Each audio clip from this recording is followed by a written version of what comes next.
like money. It's a taboo subject that we talk about in the church, and we use money every day. So open your mind, prosperity that God wants for you. So he asked the question, how would Jesus invest? We're breaking the poor man's mentality. The poor man's mentality. How would Jesus invest? We're breaking the poor man's mentality. The poor man's mentality. Yeah. Well, hello, and welcome to How Would Jesus Invest? I am Gayle M Gilmore, and my mission each week is to share about that taboo subject and often dirty words in the church: money, finances, prosperity, and wealth. I want to remind you to also subscribe to this Gem Nugget channel, chat, like, share. We now have over 44,000 subscribers. To God be the glory. Please support through the super thanks, Gem Gifts, GraceAndTwineMinistries.com, and Grace and Twine Ministries. We are a 501(c)(3) organization. But I am so glad that you are here this morning. And thank you for joining me this morning, because, you know, we're getting ready to get into 80-degree weather today. And I don't take it for granted that you've taken time out of your day to share today. Please let me know that you are watching by typing in the chat. And especially if you live outside of the state of Virginia, let me know where you are watching from. Again, I am so excited that you are joining me today. Now, if this is your first time joining me for How Would Jesus Invest, let me tell you a little bit about myself. First of all, I am an award-winning author.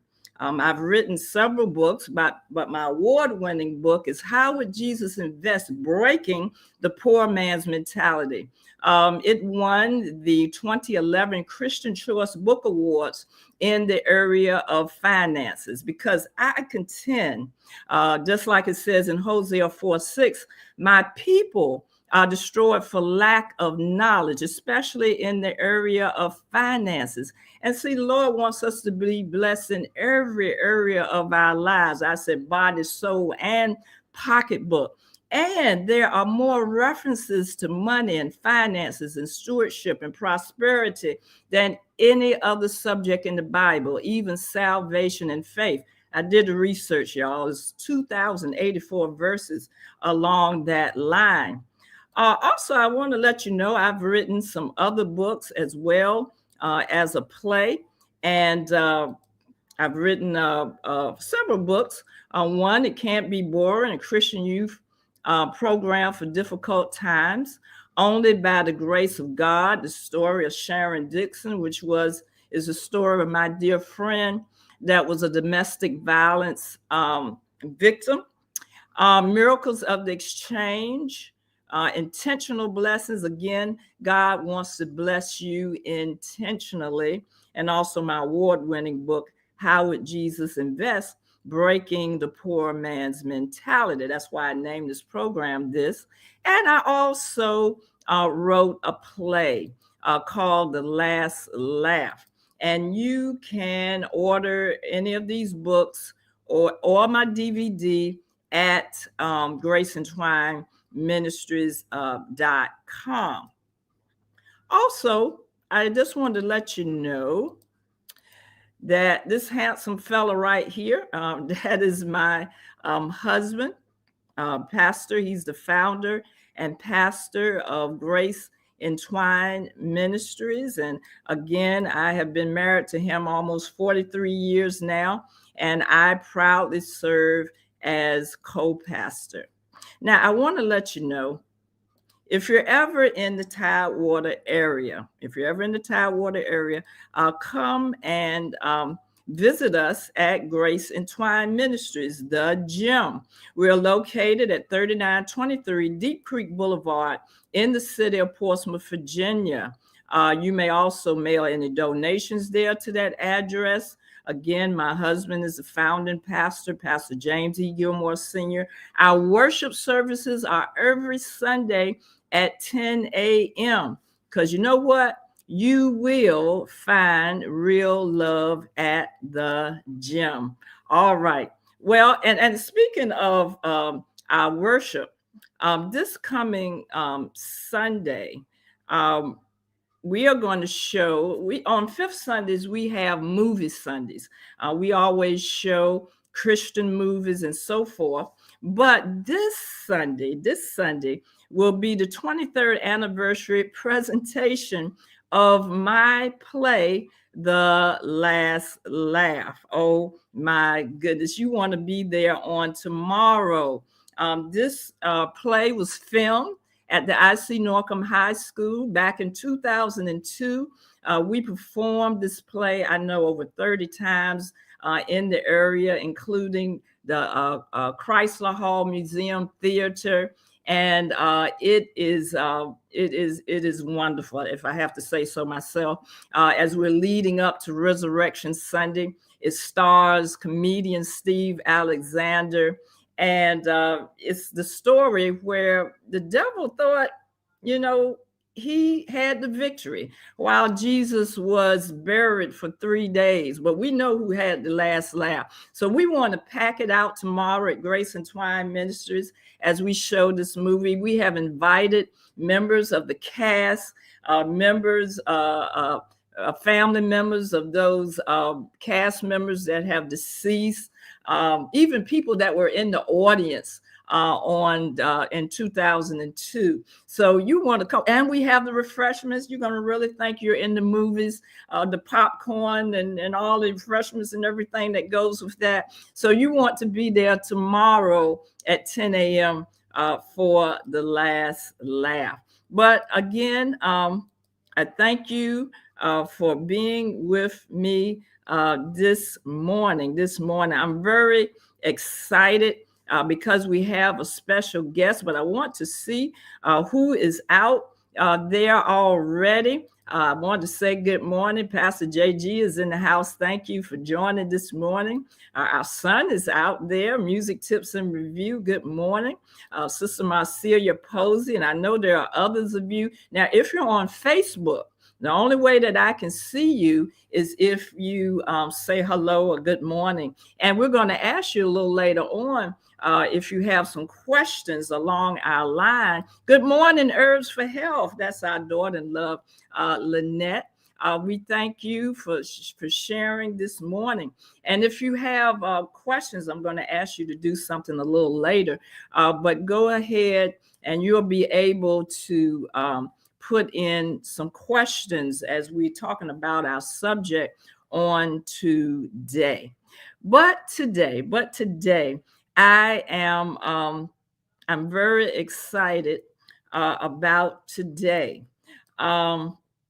We have been trying to get this person on. We were trying to get him on during Black History Month, but we were going through a few technical things.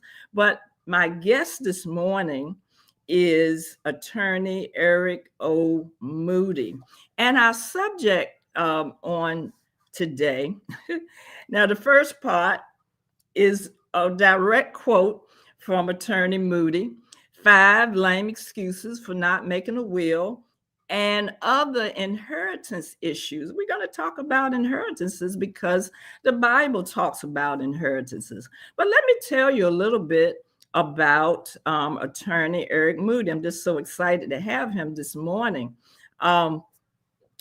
Attorney Eric O. Moody, he's a native of Chesapeake, Virginia, a product of Chesapeake Public Schools, graduated from Crestwood High School with honors. He attended Lafayette College, Eastern Pennsylvania, where he earned his bachelor arts degree in philosophy.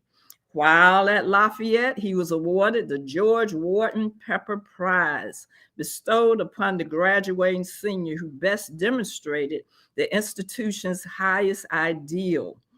Mr. Moody then studied law at the University of Virginia and received his Juris Doctorate degree and was admitted to the Virginia State Bar. In his community, Attorney Moody has served 18 years as a commissioner on the Economic Development Authority for the city of Chesapeake, 11 years of which he was chairman. He presided as substitute judge for the Chesapeake General District for 24 years. Mr. Moody is twice past president of the Southampton Roads Bar Association, member of the American Bar Association, Virginia Trial Lawyers Association, and a lifetime member of the NAACP. Mr. Moody is senior partner of Eric O. Moody and Associates, PC. He offers legal commentary for the NBC Hampton Roads affiliate, Wavy TV 10 News. He is a guest host for Hampton University's radio station, WHOV 88.1 FM, where I heard him, and has served as a legal expert for Clear Channel Communications, WKUS, and 103 Jams. All right, so it is certainly my pleasure to introduce to you Attorney Eric Moody. Good morning, Moody. Good morning, Reverend Gilmore. What a pleasure it is to be here with you and your viewers to participate in such a wonderful program as you have described it. I've learned a lot already in just the first few minutes that you were discussing. Yes. So it's my pleasure to be here. All right. I am so glad you're here. And I'm going to tell you, I want to let my audience know how I first discovered you. And Pastor and I discovered you, since we've been retired, we have more time during the day to be listening. And we always have our radio tuned in to WHOV 88.1 because they got good gospel music and jazz and good programs. And so Thursdays is my grocery day. I'm usually around 12 or so. I'm usually on my way to the grocery store or on my way back from the grocery store. And a few years ago, I started hearing this program. It's the law. And these attorneys would come on. Attorney Eric O. Moody, or it would be his son, Elliot Moody. And then there's Professor Joy, and she always the show just so well put together and just sharing legal issues and things like that. And my husband, when he be working in the garage or cutting grass and everything, he has his radio on. And we would listen, and although we'd be different places, and then when we get back together, I said, "Did you hear that? Didn't hear that?" And we were just so impressed. And so when you started talking about all these things dealing with wills and inheritances and all that type of thing, I said, "Oh yes, I need to get him on." But it is certainly a pleasure to have you this morning. Well, thank you. Yes. Did you want to say something there? Well, this program, it just completely dovetails into so many things that I talk about in my office, as well as on the radio program that I do. That the whole idea in this life is to not just accumulate things, but accumulate things that we can share with others. And in particular, be ready to pass it on to our families who will survive us. Yes. And it's very important that is done well. And very often people don't do it well because, of course, it deals with the topic of death. We all have that appointment. We just don't know when it is. It has to be dealt with, particularly for those who are, let's say, morally responsible, economically responsible, and even ethically responsible, in my opinion. The word last will and testament, I had a complete different look at it just based upon the introduction that you gave. We talk about the Old Testament and the New Testament. Well, a testament is really a statement as to what should happen or what is desired to happen after you're gone.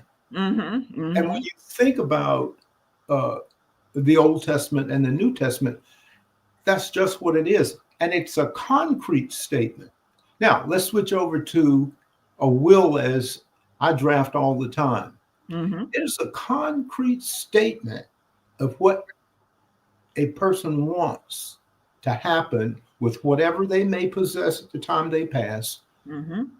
And the Bible speaks to that it should not be squandered. It should be left to a person's beneficiaries.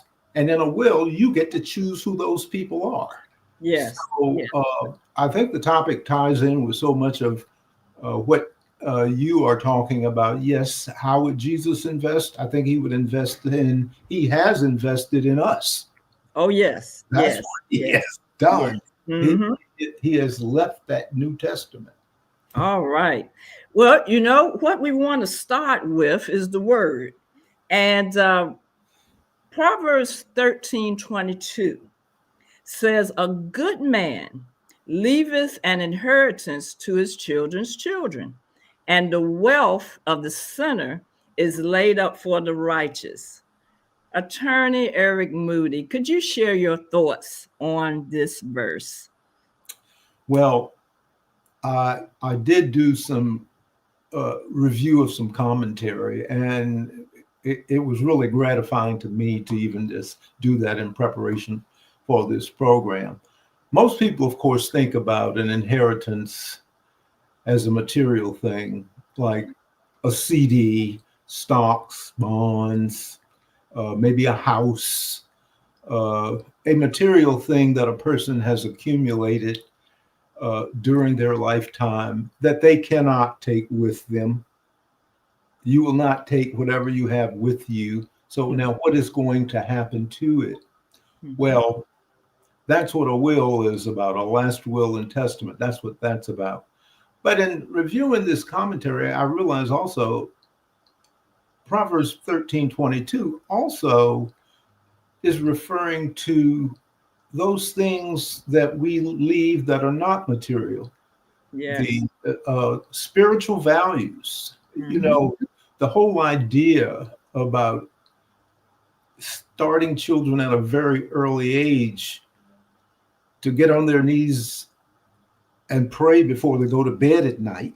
Amen. It may seem like, well, that's just something that we did, so we're going to do it too. But no, they need to understand the significance of it so that they'll understand the significance of it for the rest of their lives. And then cultural values, that's also an inheritance that you pass on. Every time I go to vote, I think about when my dad took me into a polling place, and I think at the time he had to pay poll tax. Yes. But every time I do that, I could have been more than 4 or 5 years old. But he took me in there. And he just had this little curtain and all of that. But he left to us the idea that we should have some type of civic responsibility. That's very important to leave too. Yes. And then, of course, bringing up children in the fear of God, that I can truly tell you that part about train up a child.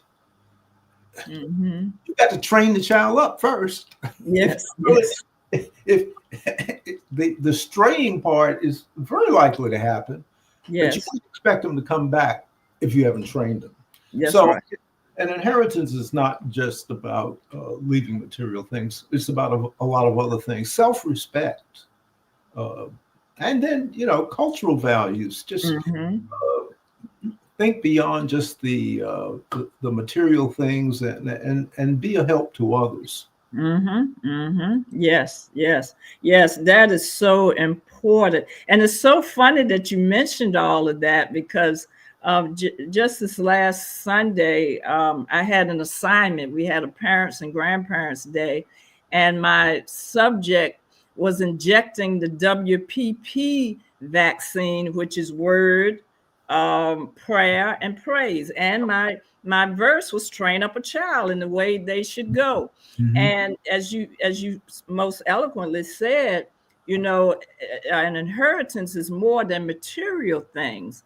And I want to mention this, and what impressed me, I know we had a little discussion as we were preparing for this, and I hadn't realized that your son, Attorney Elliot Moody, which is now Judge Moody for the city of Portsmouth, and I said, look at what you have left as a legacy, and he has followed you, you know, and as well as your other children. And, you know, this is so true. And I know you're so proud of your son as well as your other children. You know, this kind of pride, I think to some extent is manageable because I know I didn't do it. I know that God did it. Right. It's no way. It's just no way something that marvelous that, you know, an offspring would desire, first of all, go into the same field that I had chosen long, long ago, and then excel in it to the extent at a very early age and point in his career, he becomes a judge. So yes, and I thank God for it. And I would just urge others, it does happen. You know, it does happen that you can, in fact, leave these things that are not just material if you take the time. And I guess we ought to be talking to young parents like this right now. I hope we're going to get, Reverend Moore, I hope we're going to get around to some of the actual legal things in terms of a will. And I don't know when you want to inject that in. And this is exactly what we're going to do. This is next, because as we said before, the topic here, and I took part of it from Attorney Moody, because he told me make sure you quote this exactly as I say it, because he is going to share 5 lame excuses for not making a will. Now, to those that are on, I said earlier, this is an opportunity to ask any questions along this line about inheritance and wills and all those types of things, because I have to confess, when they started talking about wills and inheritance and what is it, power of attorneys and heir property, and I said, wait, heir property. I have to confess, I'm thinking heir, A-I-R. What in the world is heir? But this is H-E-I-R. You are an heir, you know, just like we are heir and joint heirs with Jesus Christ. But an heir is one that leaves something back. Or you are the heir. You're the one that receives it. Exactly. Yes. So those of you that are watching, this is your opportunity, because after Attorney Moody shares the 5 lame excuses for not making a will, please put into the chat, and you can start doing that now, your questions about that.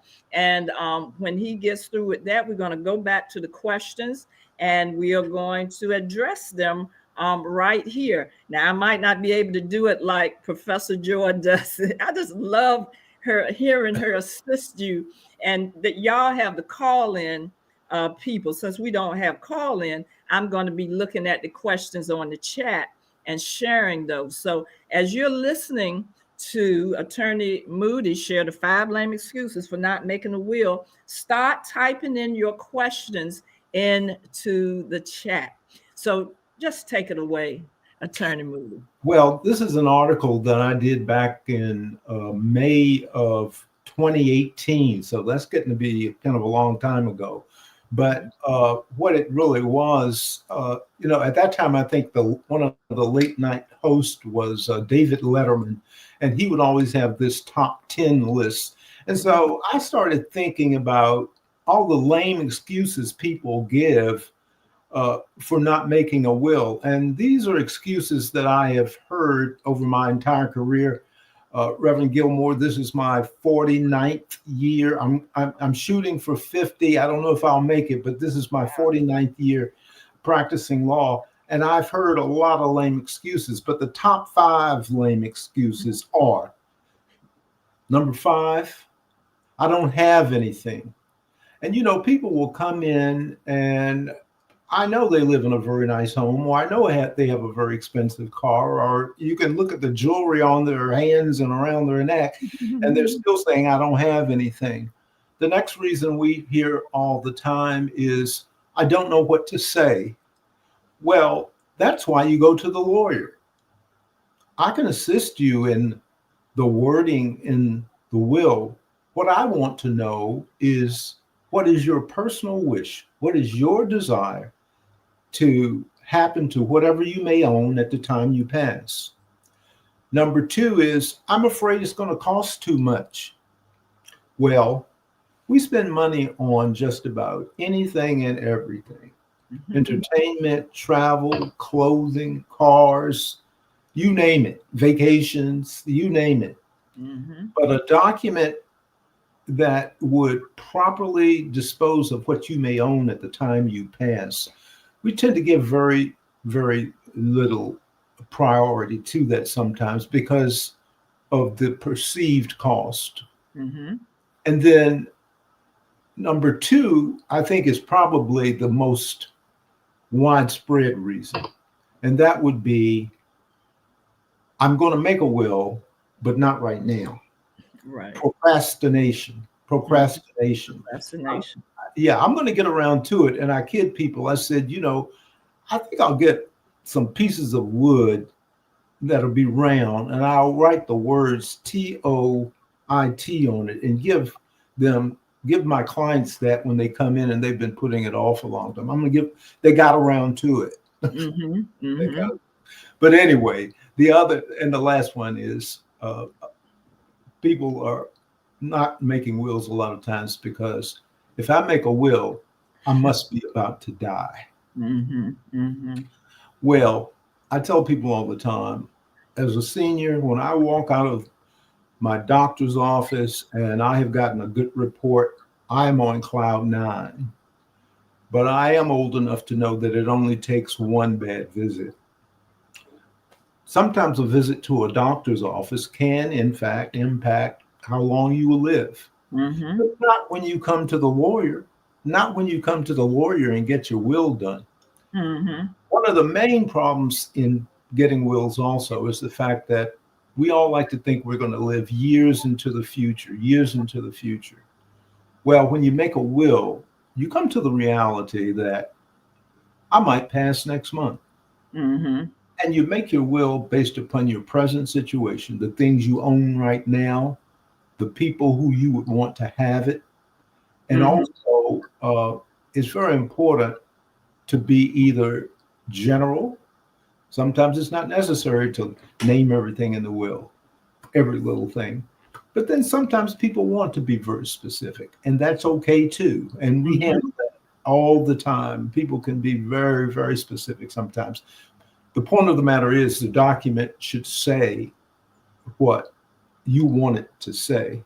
I say, where there is no will, there's no way. Where there's no way, you don't really know who will be in charge handling your estate. Where there's no will, there's no way anyone other than a blood relative can receive anything that you get.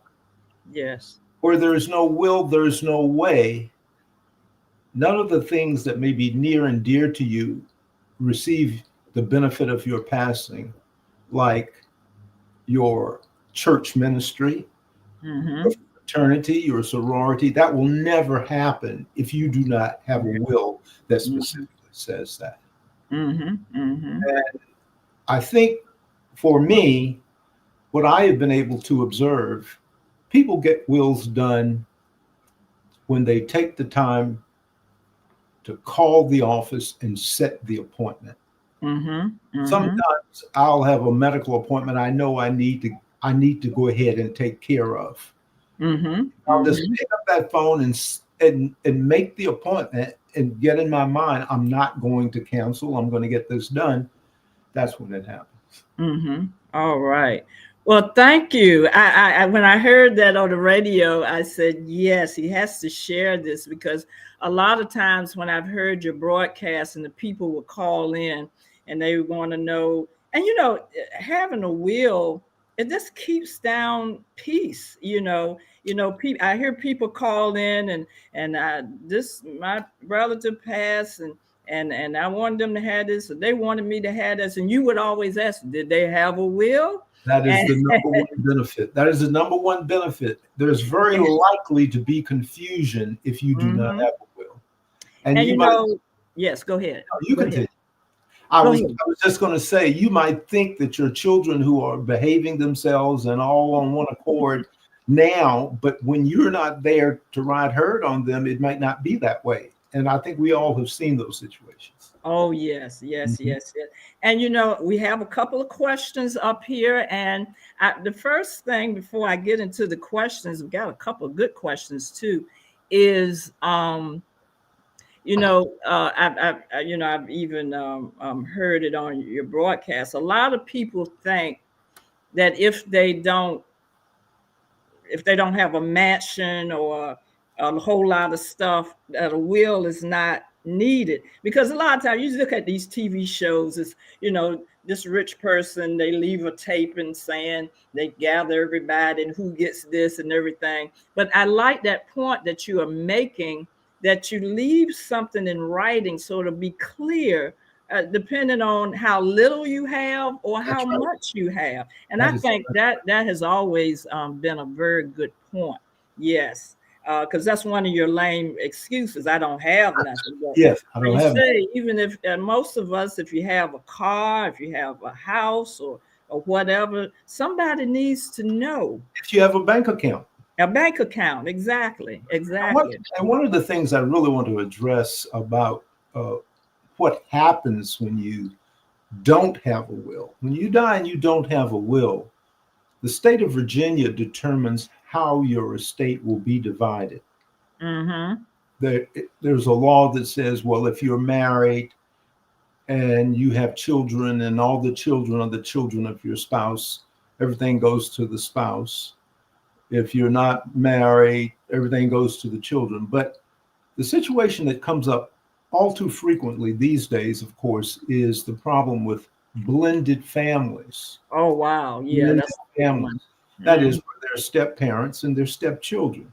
Mm-hmm. Well, the law of the state of Virginia says if you're married to someone and not all of your children are that person's children, or you have children and the other one has children, the law says when you die, 1/3 goes to your spouse, 1/3 goes to your spouse, and 2/3 goes to your children.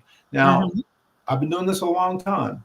There are not many worse situations than step parents and stepchildren owning property together. Let me tell you, it's a real problem. And there are, I think, quite frankly, Reverend Gilmore, I think sometimes there are more blended families than that are not blended. And this division, and you see, there's a real difference between a step parent and a stepchild. First of all, there's no blood relation. And then secondly, normally there's going to be a big age difference. And a stepchild is going to be looking at the ownership of property, a house or whatever, very differently than a senior. And a senior may be looking at it very differently. The surviving spouse might say, I'm not going to pay that mortgage. I only have 1/3 interest. Meanwhile, the children say, we're not going to pay the mortgage because stepmom, stepdad is living in the house. Wow. And I've seen several properties get lost. Yes. Because of this kind of situation. And it can be avoided in a will. It's just that that couple will have to make some hard decisions. They have to decide what they're going to do in terms of children they had before marriage. And in terms of their spouse. Many people feel you get married, we're one, everything should go to my spouse. Others may feel, well, we've only been married 3 or 4 years and I worked hard with my children's mother to acquire this property. I want them to have it. Okay, so what do? You make a hard decision. Sometimes you say, sometimes you say it either way, but or sometimes you say sell it and divide the proceeds in an appropriate way that fits yours. The other thing I want to mention is in that situation, the wills don't have to say the same thing. Just because you're married to a person, your will doesn't have to say what that person exactly said. They may be looking at it entirely differently, and that should be worked out. But you shouldn't stick your head in the sand while you're living and thinking this is not going to be a problem, or I don't want to deal with it. I'll leave my children and my surviving spouse to deal with. It's not a pretty thing. I can imagine. And I think I agree with you. You probably have more blended families than not.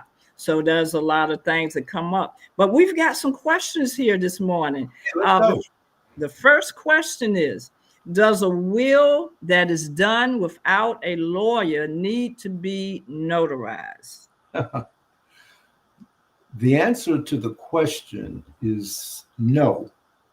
No wills have to be notarized. They have to be witnessed. And there are many other formalities that go along with preparing a will. I tell a story on the radio about 25 years ago. I had a leak in my roof, a real bad leak in the roof. It was a 2-story house. And it just so happened that I had a ladder in the backyard. I had shingles in the shed. I had tar paper. I had everything necessary, I was thinking, to fix the leak. Well, I put the ladder up against the roof and I'm getting ready to go up on top of the roof. And I realized I don't know anything about repairing a roof, absolutely nothing. And so I came back down and I called a professional roofer. Now, question about does it have to be notarized? Some wills are notarized because lawyers prepare them in such a way that they're called self-proving wills. Basically, not only the person making the will signs before a notary, but also the witnesses do also. And what that does is it does away with the necessity of those witnesses having to come to court and say, yes, this is this person's signature. Now, but the point of the matter is, that's the kind of thing that a lawyer does. Most people would not know how to do that. Going back to the roofing story, there are all sorts of resources online that you can make a will with. But the fact of the matter is, if you are not professionally trained, you're guessing. It's hit or miss. You might get it right and you might not. And I've seen it botched up so badly. People who do not want to pay a lawyer, I'm afraid it's going to cost too much. And their estates are all screwed up because the will is not accepted, and all of those laws that I was talking about as to what happens when you don't have a will kick in and there's confusion. All right. So a will itself only has to be witnessed by two witnesses. It does not have to be notarized, but the professionally prepared ones by a lawyer are notarized so that they have more. They have an easier ability to be accepted by the court, and the whole process of getting the will recorded is so much simpler. Oh, okay. Thank you for that. The next question, I think I'm understanding, says, good morning, Mr. Eric Moody. What is they're trying to say the biggest mistake of making a will when you fully understand, the will? I guess what is some of the biggest mistakes that people make in doing a will? I've seen a lot of them. Well, people might write down what they want, but a will has to have what we call testamentary intent.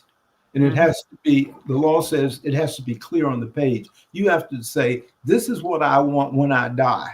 And you'd be surprised the number of people write things out I want this to go to so about, and I want this to go to so.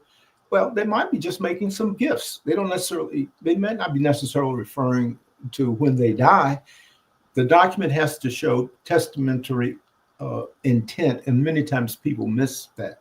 More importantly, and this might be important for people who already have wills, you'd be surprised the number of people make wills and they lose them. They don't know where they are. People make big mistakes with wills that way. I have had probably in the last 3 months at least 4 or 5 people coming in and say, well, what can we do? Do you have a copy of the will? And generally, copies won't work. You have to have the original of the will for the court to recognize it for its legal effect. So there is a process by which you can get a copy validated and have legal effect, but it's very involved and it's very expensive. People forget where they put wills, or sometimes people put them in places where no one else has access. So yeah, and you're right about that, because my husband and I, and sometimes our children, they get a little leery. We've told them, where this is, and and they think, like you said earlier, y'all getting ready to die soon. No, we just want you to know where things are, so when that point happens, because it's enough going on when that happens that you're really not in the frame of mind to. But that's very important what you just said, and you said one of the mistakes that people make is they don't know where they put the will, or even when they fully understand, what it's all about. So I hope that answered your question. And Sister Posey, thanks you for clarifying the issue about the notarization of the will. Now we have another good question. What is the estimated price of a will? Well, obviously that varies depending upon what a person is doing. I mentioned earlier, sometimes they're people want to be very general. Sometimes people will come in and say, I want to leave everything to my wife, or I want to leave everything to my son, or everything to my 2 children. That's what we call a simple will. And I would say that a will like that is probably what you would pay if you went to a car dealership and had your vehicle serviced. It's very reasonably priced. But now, sometimes, and a lot of times people talk about, do I need a will or do I need a trust? Well, sometimes you need both. You're certainly going to need a will, but the good news is you can include a trust in a will. It's what we call a testamentary trust. And this is done when you want to leave property to someone who might not be able to manage it, like someone underage, grandchildren, something like that, or someone who might have a disability, someone who has some substance abuse issues. Then you might leave some things to that person, but you designate a trustee, someone to hold it for them. I got you. In that, you give them, the trustee, the authority, different kinds of authority. Sometimes people give what we call complete and sole. Okay, I don't know. We froze there. Maybe we'll come back up. Let me see. Please excuse. I don't know what happened there. We kind of froze, and hopefully, let's say there we go. Somebody would like to leave maybe $50,000 or maybe $100,000 to their grandchild. Well, if you just say you want to leave it to the grandchild on that grandchild's birthday, 18th birthday, they can get that money. And usually that is a very, very bad idea. Very bad idea. That's a very bad idea. And I've seen that happen a lot of times too. What you can do though is create a testamentary trust where someone would hold that money for that grandchild until they reach, let's say, an age where they would be better able to manage it, maybe 25, 27, 30, whatever a person decides they want to do.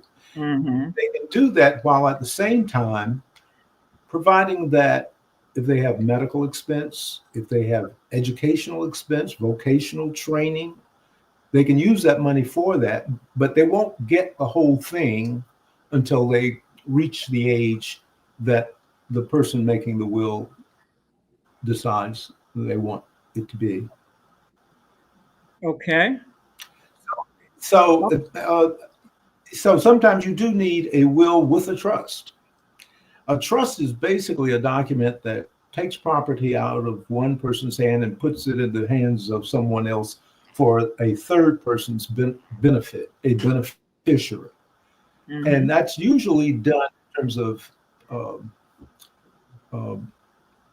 estate planning, either, as I said, to leave property to someone who cannot manage it, or possibly to avoid inheritance taxes. Now, fortunately, in Virginia, we do not have a state inheritance tax. There's no state inheritance tax. You leave something to somebody in Virginia, you don't have to pay the Commonwealth of Virginia anything for having done so. Many states do have inheritance tax. And Virginia had one when I first started practicing law, and it was based upon the relationship of the person to whom you were giving the money. And if you give it to someone very close to you, it wasn't much tax, like a spouse or a child. But if you're just giving it to your neighbor down the street, the tax was much higher. But that was done away with, I think, 30, 35 years ago. Now, there is a federal estate and gift tax, a federal estate and gift tax, that is IRS. But that only applies to estates that are, they change the exemption each year. I think for this year, it might be about $12.5 million. Okay. Wow. That's not everybody. That's not everybody. And that's a very, very select few. So that should not necessarily by itself be a reason for a person to need a trust in Virginia. I put it that way. All right. Well, thank you. Thank you. You answered one of my questions too, because I was wondering what the difference was between a will and a trust. So the trust, you have a trustee to make sure that things are distributed like an underage child. So, that was very good. Very good. Thank you for that. And Glad to do it. yes. You know, we're going to have to do another session like this, maybe on how would Jesus invest, because we are almost at our time. Didn't want to keep anybody over an hour, so we're doing pretty good, 49 minutes. And I just thank you so much. And you know, when I was trying to get you, and Pastor JG, he also says thank you for joining today, because the other thing that was so impressive, you are entrepreneur. And one of the things, you made a comment and you said that you had been writing your own checks since you were 25 years old. So that is a blessing, Let me tell you, that's a blessing from God. It really is, because He has given me the health and strength to do that. Amen. Self-employed people know you don't get paid when you don't work, and most self-employed people in small businesses. But God allowed me to come to work and financially support myself and my family, and I can't even thank Him enough. Amen. Amen.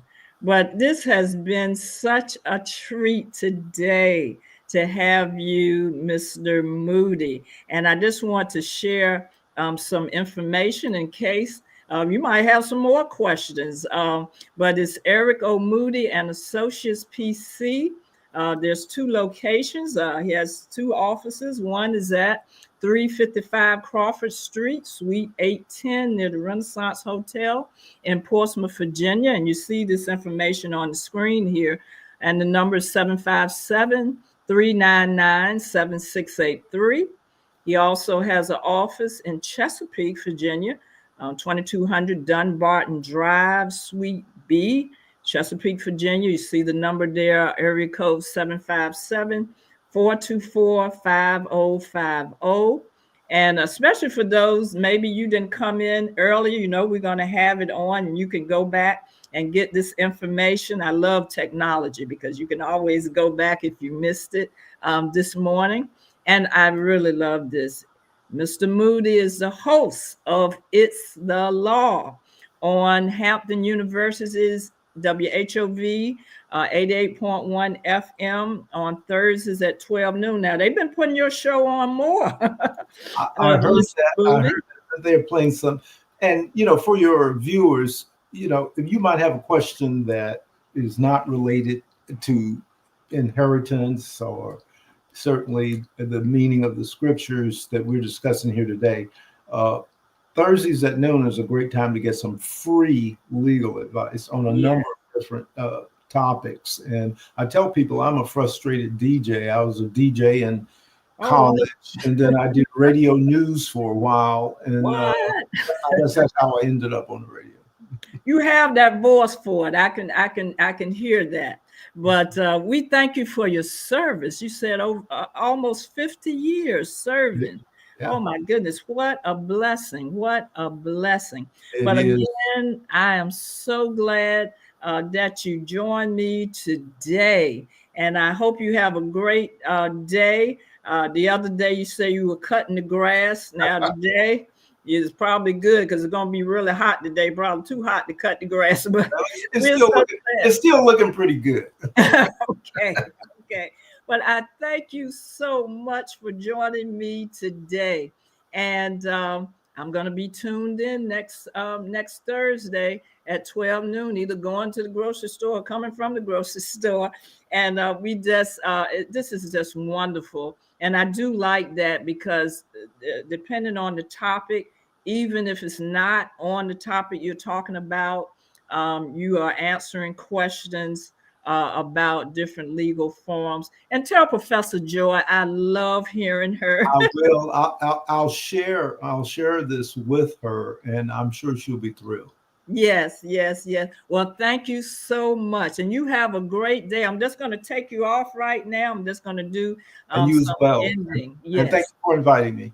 Yes, you have a blessed day. You as well. Bye-bye. All right.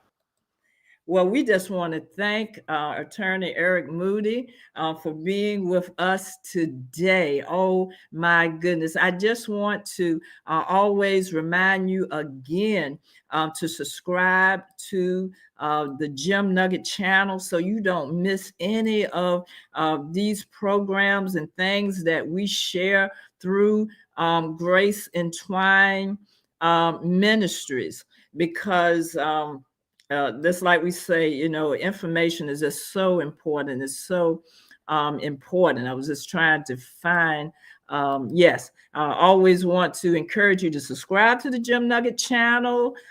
Share this with somebody. We're going to share it on Facebook as well. And it's on the YouTube channel. And again, we're at 44,000 subscribers. We're trying to reach our goal by the end of the year of 100,000 subscribers. And again, if you want to be a blessing, do the super chat, the super thanks.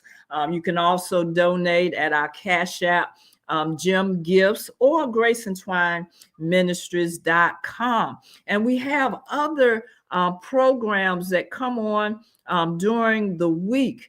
On Tuesdays, join me for Church School Live, Tuesdays at 7 p.m. on Facebook Live in the Gem Nugget channel. I am teaching a weekly Sunday school lesson from the International Sunday School Lesson Series on Tuesdays at 7 p.m.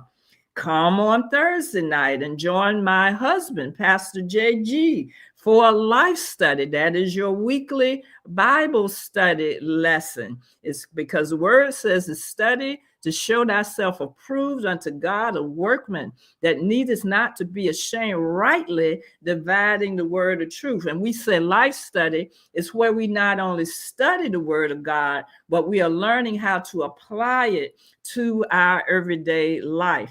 And also, y'all come on and walk with me. Monday through Friday around 7:30ish for walking 1K with Gigi, because I hear it every day how important it is to move and to walk. And you can get at least 1,000 steps with me as I come on to try to inspire you, try to encourage you, and of course to instruct. So that's Monday through Friday. I said 7:30-ish because I try to get on as close to 7:30 as possible. And I think I've been doing a good job with that. So join me Monday through Friday. And last of all, just thank you. Thank you so much for supporting Grace and Twine Ministries, supporting the station with your encouragement, with your prayers, even with your resources and donations. We thank you so much. And again, we do thank Attorney Moody for joining me today. We might have to do this another time as well. Let's see, we have a comment. Oh, you're so sweet. Thank you, Co-Pastor. Another great show, teaching lesson. Learned a lot today. Yes, we did. And again, if you didn't get your question in today, you might want to tune in on Thursdays for It's the Law. It's the law. So until next time, so glad that you joined me today. This has been How Would Jesus Invest? Enjoy the rest of your day. It seems like money is a taboo subject that we talk about in the church, and we use money every day. So open your mind, prosperity that God wants for you. So he asked the question, how would Jesus invest? We're breaking the poor man's mentality. How would Jesus invest? We're breaking